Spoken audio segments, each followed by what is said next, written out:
Welcome to the English Out Loud podcast where you can listen on in and get all the tips that you need to sound natural.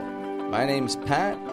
I'm from Toronto, Canada, and currently living in Mexico here. And down here, well, I teach. And I like to teach people just how they can get a clearer and more consistent sound in their overall speech. This is important. This is important to a lot of people because a lot of people have invested a lot of money and a lot of time into their English. So long as we have put that money into it, it's best to use it to ensure that your skills and your time practicing was not for nothing. You want to make sure that nothing was wasted with this. So how do we go about doing that? Well, we have a chat. I talk and I give all the tips, all the suggestions that you need to ensure that your speech of English comes out as natural as we can possibly get it, with all of the time and effort that you've put into developing this already. Today I'm going to teach you how to sound less angry when you speak. Yes, I said it. To Americans, you may sometimes sound a little angry. You may not actually be in a bad mood at all, but if the stress of your words says otherwise, you may be offending people without even meaning it. However, before we get into that chat today, I'd like to tell a quick little story about my own language learning experience, in which I also have offended people due to a misunderstanding in culture, in speech, in the words I was using in Spanish. When I first came to Mexico, I didn't speak any Spanish. I was just learning. It was the start of my adventure. And so I needed to make sure that people understood what I was saying. You see, in English, it's normal. If you want to make sure that somebody understood you, you can simply say, "Do you know what I mean?" That's it. "Do you know what I mean?" Or like, "Do you get it? You get what I mean? You get what I'm saying?" That's what we say in English to make sure somebody understands us. Doesn't fit the same in Spanish. In Spanish, most of what I was saying was incoherent, and so I needed to often check to make sure that my listener understood me. And I would do this by asking, "¿Me entiendes?" I would tell somebody something, "Necesito unas cajas por no sé qué, ¿me entiendes?" And I would tell this to everybody, "¿Me entiendes? ¿Me entiendes?" Now, any Spanish speakers who are listening to this may be cringing because it's a little impolite. I was actually patronizing everybody that I spoke to. This is something that you want to avoid when you're speaking. You don't want to patronize people. Well, you want to humbly speak to people so that they can teach you a little bit more. I wasn't doing that. I was patronizing them, and I didn't know. But let me tell you one thing. I wasn't making any friends talking like this. That's for sure. Until eventually a friend of mine who spoke really a good level of English and also spoke Spanish, because they were Mexican, told me, "I understand you. I'm not dumb. I understand you. You don't have to ask me, ¿me entiendes?" I'm not dumb. And she was actually I could see she wasn't in a good mood about this. She wasn't very happy with being asked, "¿Me entiendes?" And so I said, "Well, I know you're not dumb. I'm not trying to say anybody's dumb. I'm just making sure that the words I say are understood." And then I learned something. I learned that it's best not to say, "Do you understand me?" Because if you say that in Spanish, you are saying, "I don't think you really comprehend the words I'm saying. I need to check to make sure that your brain's working. That is what was being understood by everybody that I spoke to. I was talking to them like they were, children who couldn't understand me. And so I was told from that point on to say me explico. This is more saying, have I explained myself? The onus is on me to explain myself. It's not on you to understand me. It's on me to explain myself. Now, in English, if you tell somebody, have I explained myself? They might get a little bit offended. The same way as Latinos would get offended if I say, do you understand me? Isn't that funny? Opposite rules. If in English you say, have I explained myself? It's like, again, it's kind of how you would speak to a child. Kind of patronizing. So, that is one thing that I learned about my Spanish, to make sure that I could control how people were understanding me. I needed to have a better grasp on not only the words I was saying, but the context in which those words should be used. Because it doesn't matter what you're trying to say. If people hear you say something rude and they don't know you very well, they might not be so forgiving. You know what I mean? So, this is why I've got to make sure that you sound less angry by the end of today's conversation. We want to take the anger and the stress out of your speech. And here is what we're going to do today in reducing your angry-sounding speech. We are going to talk about word stress. Now, why do I say that you sound angry? Well, you sound angry because you're pronouncing too many T's. Too many T's. Too many. We have to reduce those. And there are some signifiers within words that we can find that will help you reduce those. So let's take a look at some of these. A few episodes ago, we looked, or I guess you listened, I looked, but we looked at how when NT is found at the end of a word, we drop that T and we pronounce the N short. When I say, I can't make it, I don't say I can't make it, but rather, I can't make it. You hear that? I'm not saying that hard T. So today we're going to look at more examples of NT combinations. However, not just at the end of the word, but rather in the middle of the words. This is an interesting one. Ever notice when people say internet or identity? We don't really say internet, identity. That's way too strong. Identity. No. We reduce that. Identity. We'll get into that in a couple minutes.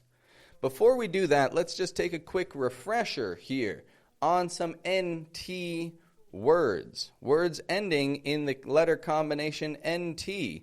Just to make sure that we're on the same page with this. First off, went. They just went. Want. Do you want to? Plant. Plant some flowers. Can't.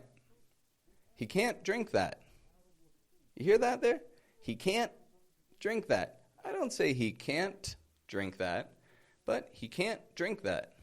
Now that we have that down, let's consider what to do when N and T are together in the middle of a word. So when N and T are found together in the middle of a word, and I'm talking right in the middle, we want to pronounce these as an unstressed syllable. If you stress these too hard, you may give off the wrong meaning. I'll show you what I mean. I'm taking an international flight. I'm taking an international flight. You hear that? International flight. This is an international flight, sir. This is an international flight, sir. You hear that? The difference in the stress?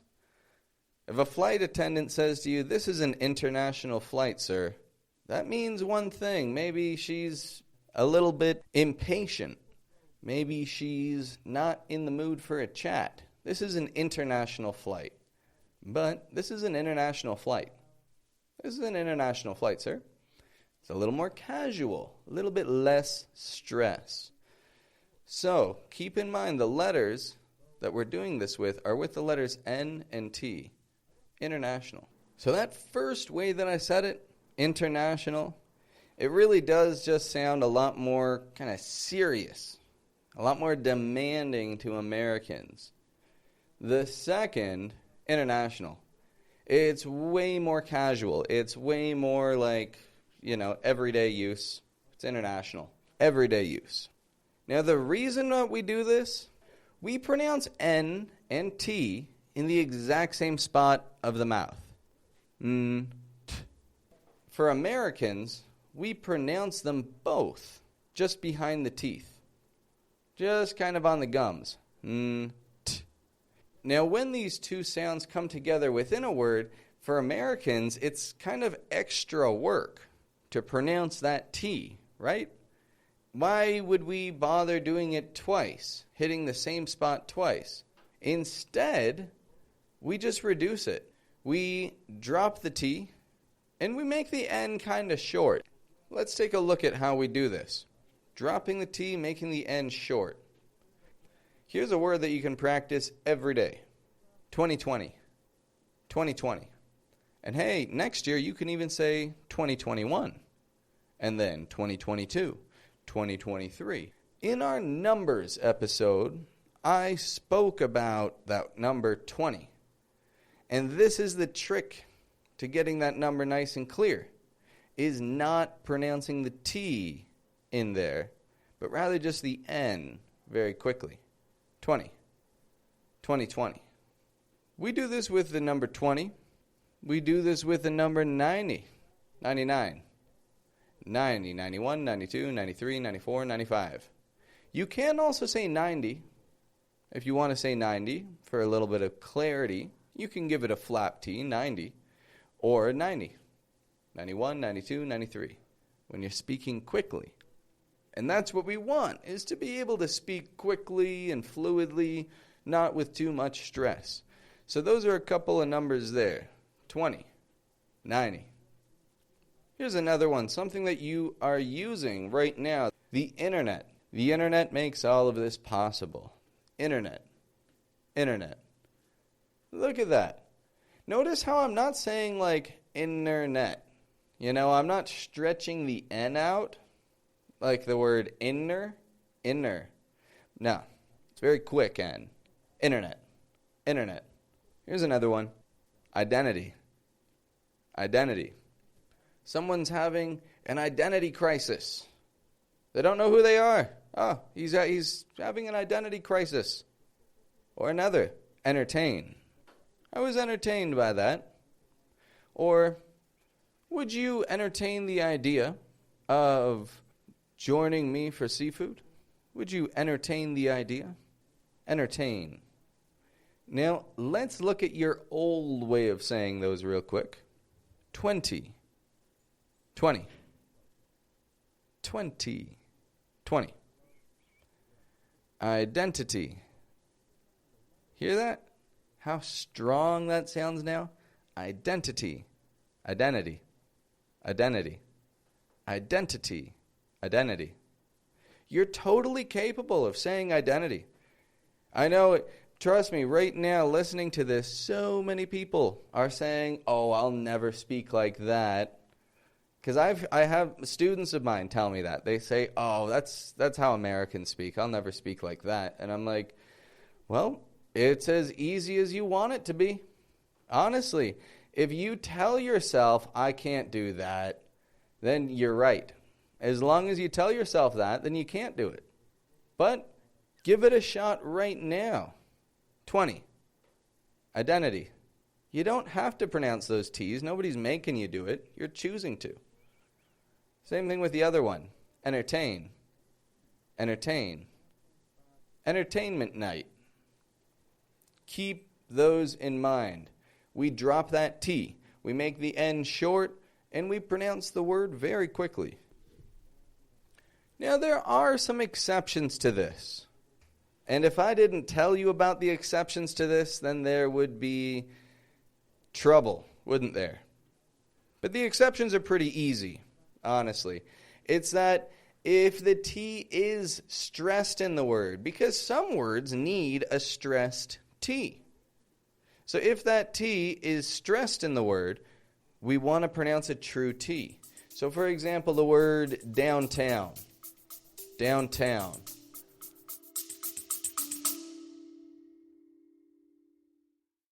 Folks, this is just a quick message to remind you to subscribe to the Accent Training Podcast. If you haven't already, you don't want to miss a second of this accent training experience.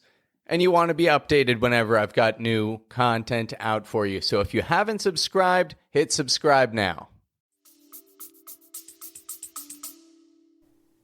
Another, until, or context. Context. Those words have a true T sound. So we can pronounce it then. And another time when we can pronounce it is when we're angry. Like I mentioned. Now, maybe not only when we're angry, but more when we are trying to enunciate every word perfectly. And so if you watch the news, if you're a fan of any major media outlets, you will notice that the news announcer pronounces the T's in NT combination words. They will say, police have identified an internationally wanted man. Police have identified an internationally wanted man, and blah, blah, blah, blah, blah, as they do. Now, that's how a news announcer would say it. That's not how I would say it. I'd say, if I were reading this as a headline to myself, I'd say, oh, police have identified an internationally wanted man. Did you hear that? Identified an internationally wanted. I didn't say wanted. I said wanted man, internationally wanted. Those are more things to consider there. Internationally wanted. Internationally wanted. I wanted to go. I wanted to go. We don't need to stress those T's. If you wanted to go, I wanted to go. If you really wanted to go, that's okay. Pronounce it like that. Say it like that. I'm disappointed. I wanted to go. That's okay. Pronounce it like that, but have control over it. Only do that when you really want to. If you do it too much, like I said, you sound a little bit angry. Here's another story from my life, something that happened to me. As a young boy, I lived in a rather diverse city called Brampton, Ontario. Well, it's just called Brampton, but it's in Ontario. It's in the Toronto area, kind of the metropolitan area, but outside of Toronto. Anyway, living in Brampton, I had friends of mine whose parents were East Indian. You know, they came from India. And their parents, of course, many Indian people will speak a high level of English. You know, they speak English their entire lives. Around India, that's how you communicate if your native language is different from someone else's. And so his parents spoke English, and that was totally fine. However, I was terrified of his father. I always thought that his father was angry at me. I always thought that his father was just not, that he wasn't going to be a very patient person if I had any questions, kind of thing. And so I was a little bit afraid to go over to my friend's house. I would prefer to play outside, I'm not going in there with this angry dad. Now, the truth is, he was not angry. He might have been angry, but I don't think he was really angry. I think he just had an accent. I think he just pronounced some of his T's a little bit too hard. Maybe he said, "Oh, this is very disappointing. Very disappointing." When people say something like that, very disappointing, that sounds like, uh-oh, to a kid especially. Kids only hear that when their parents are not happy. And so, anyway, important for anybody who plans on living in the United States and, may have children, and you want your children to invite their friends over to feel at home, to have fun. You want to ensure that the kids are not afraid of you. You don't want to be scaring children. So, watch those T's. Don't pronounce them too hard, or you might scare some kids. So, here are a couple of sentences that you can listen for to see how this applies. Now, some of you listening may have heard me say sentences, and notice to yourself, there's a T in sentences. Why didn't he pronounce the T? NT combination. Practice sentences. We don't just say sentences, sentences.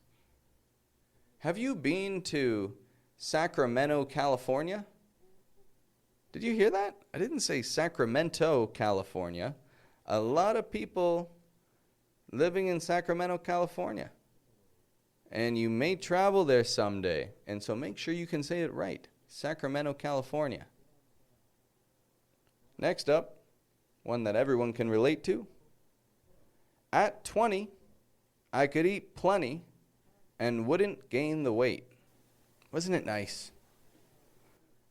I'm still young, though. I lose weight pretty quickly when I try. I'll be honest. I hop on my exercise bike, shed that weight off.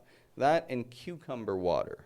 Cucumber water is the key to losing weight if you're not 20. Because at 20, I could eat plenty and I wouldn't gain the weight. At 20, I could eat plenty. I'm not saying plenty. I could eat plenty.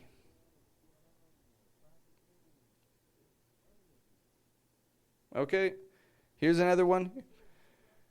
I went to Atlanta to see further career advancement. I went to Atlanta to see further career advancement. You hear that? Atlanta. I'm not saying Atlanta. Atlanta. Now that first T is gone. We'll get into that later. That's a whole other thing, the first T. But notice, though, still, I'm reducing both T's. Atlanta.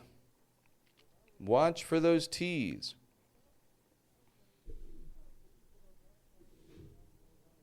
Here's another one for anybody who may travel around California in the future. California is a beautiful place to take a road trip through, and I would suggest it. I also hope to do it myself someday. Take a road trip in California. The cities Santa Ana, Santa Clara, Santa Clarita, Santa Cruz, Santa Barbara, and Santa Rosa have a completely different Spanish pronunciation.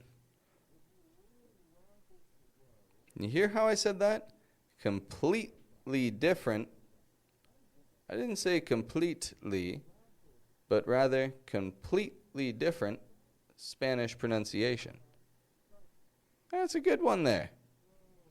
Okay, well, for today, this seems like a sufficient amount of information to have shared to ensure that you are learning.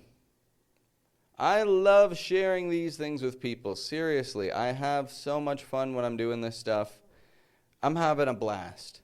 So I'll keep doing my thing. I'll keep coming up with information.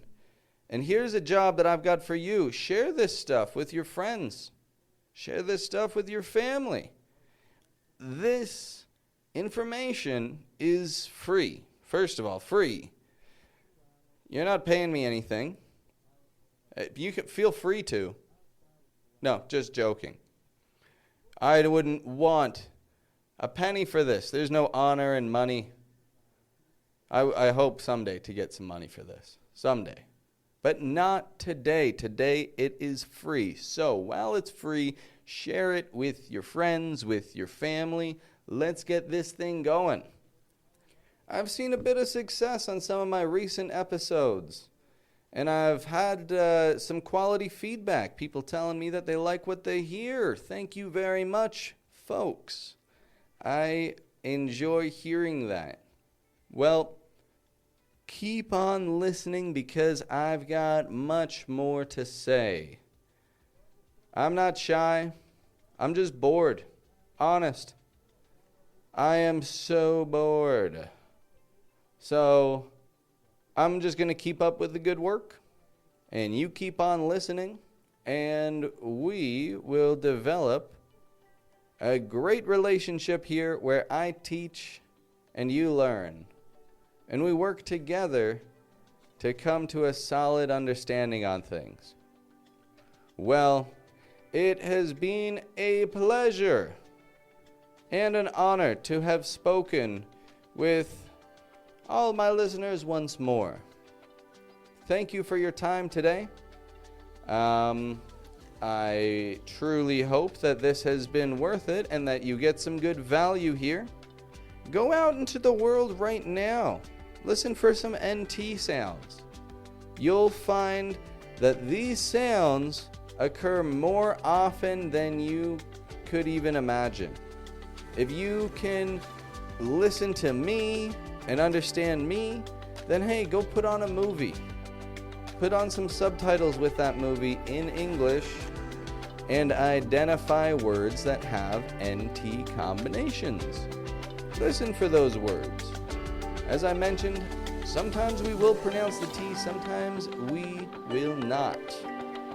That is up to you to come to understand from here. I will send you on your way. Now go keep on learning. A pleasure to speak with you today. Thank you for your time. Have a wonderful day.